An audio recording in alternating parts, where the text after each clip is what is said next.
Alam mo ba na ang kantang Lips of an Angel ay madalas tawaging anthem ng mga cheater? Hindi dahil bastos ang kanta, kundi dahil sobrang totoo. May jowa ka na, pero may kausap ka pa rin kaibigan lang. Late night, low volume. Parang sikreto, wala kayong ginagawang mali ayon sa'yo. Pero bakit kailangan bulungan? Bakit kailangan itago? Bakit parang may kaba tuwing tumatawag siya?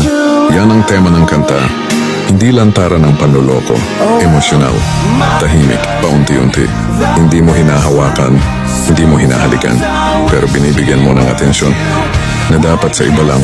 At ang pinaka-savage na katotohanan, alam mong mali, pero pinapatugtog mo pa rin ang kanta, paulit-ulit, parang konsensya mong ayaw manahimik. Kaya oo, may tuturing itong kanta ng mga cheater. Hindi dahil masama sila, kundi dahil hindi sila marunong pumili. At minsan, ang unang pagtataksil ay hindi katawan, kundi damdamin.